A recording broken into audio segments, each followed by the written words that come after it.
नमस्कार मित्रांनो. मित्रांनो, ज्या पद्धतीने एखादा आपला नवीन जावई असेल, नवीन लग्न झालेला जावई असेल, त्या जावयाची कशा पद्धतीची सोय त्या सासऱ्यांच्या माध्यमातून घेतल्या जाते. जशा पद्धतीचं एखादं नवीन कोंबडं कापलं जाते, त्याच पद्धतीचं गोडधोड असेल, त्याच जावयाला दिलं जाते. कारण तर आपला जावई पुढे आपल्या मुलीला त्रास देणार नाही, याची खास काळजी सासऱ्याकडून घेतल्या जाते.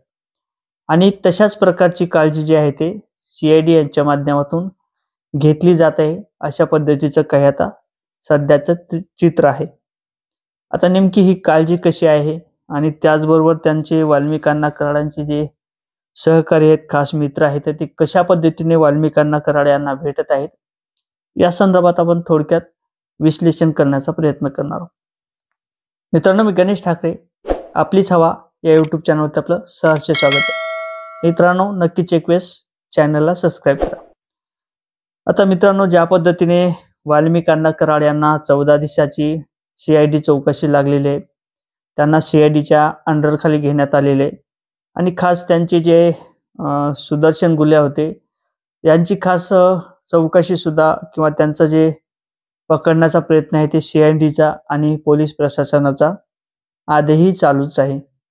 आणि तरी सुद्धा सुदर्शन गुले जे आहेत ते सी-आय-डीला भेटत नाहीत, CBIला भेटत नाहीत, पोलीस पथकाला भेटत नाहीत किंवा जे राजकीय पुढारी आहेत, नेते आहेत, यांना सुद्धा भेटत नाही किंवा त्यांचा ठाव ठिकाणा लागत नाही.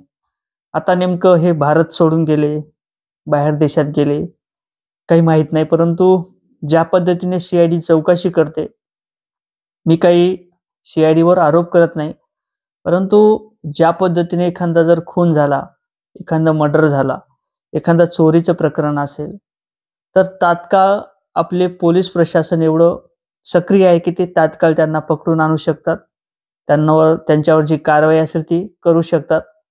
परंतु कुठेतरी जे राजकीय आहेत त्यांचं कुठेतरी प्रेशर असावं, त्या कारणाने कदाचित जे सी-आय-डी आहे त्यांना व्यवस्थितपणे काम करता येत नाही, पोलीस प्रशासनाला काम हे व्यवस्थित करता येत नाही, कुठेतरी वचक असायला पाहिजे, त्या कारणाने ते भेटत नाही. आता ज्या पद्धतीने वाल्मिकांना कराड यांची सी-आय-डीच्या माध्यमातून 14 दिवसाची कोठडी घेण्यात आलेली आहे, चौकशी चालू आहे. आणि कालही पाहिलं की आपण जवळपास त्या ठिकाणी जे कारागृह असेल त्या ठिकाणी जवळपास 5 पलंगाची त्या ठिकाणी सोय करण्यात आलेली आहे. त्याचबरोबर ते IPS आहेत दराडे म्हणून, त्यांच्या माध्यमातून खास जे आहे ते जे भेटायला येतात, जे वाल्मिकांना कराड यांचे सहकारी आहेत तांदळे, यांची खास भेट केली जाते. आता मला हे समजत नाही की नेमके वाल्मिकांना कराड हे सी-आय-डीच्या कक्षेत आहेत किंवा त्यांची खास खातरदारी केली जात आहे. आणि एखाद्या जर आरोपी जरी असेल, एखाद्याने जरी पाकीट जरी मारलं, तर त्याची 2-2 दिवस 4-4 दिवस बेल होत नाही किंवा त्यांना कोणालाच भेटू देत नाही. आणि असं असताना, सर्व असताना यांना कसं भेटू दिले जाते? हे तांदळे आहेत, ते जे संतोष देशमुख आहेत त्यांचे भाऊ होते, त्यांना सुद्धा धमकी देतात. जसं की सुदर्शन गुले यांचा फोटो दाखवतात आणि कुठेतरी दाबण्याचा प्रयत्न करतात की तुम्ही ज्या पद्धतीने संतोष देशमुख यांचा संपवलेला आहे या वाल्मिकांना कराडच्या सहकार्याने, कदाचित त्याच पद्धतीची ही धमकी त्यांच्या भावाला सुद्धा असू शकते. खास करून ते तशा पद्धतीचं वातावरण तयार करत आहेत. आणि IPS जे आहेत ते दराडे, ते खास सूट देत आहेत. जे आरोपी आहेत त्यांचे सहकारी आहेत, वाल्मिकांना कराडचे सहकारी आहेत तांदळे, यांची भेटगाठ ही झालेली आहे. एवढ्यावरच नाही तर वाल्मिकांना जे आहेत ते त्यांना कोणता तरी आजार आहे, शिल्प असा काहीतरी आजार आहे, म्हणजे झोपणीचा काहीतरी प्रकाराचा आजार आहे. त्या खास आजाराच्या माध्यमातून त्यांना कदाचित झोप येत नसावी, त्या कारणाने त्या ठिकाणी जे आपले आरोग्य पथक असते किंवा आरोग्य सेविका असतात, त्यांची खास त्या ठिकाणी नियुक्त करावी, म्हणजे त्या ठिकाणी देण्यात यावी. आणि ती कोणती तरी मशीन असते ती सुद्धा लावण्याच्या त्या ठिकाणी अट्टहास हे वाल्मिक कराड यांनी धरून ठेवलेला आहे. त्याचबरोबर त्यांना बरेच काही आजार आहेत म्हणे, शुगर आहे वगैरे असं काहीतरी.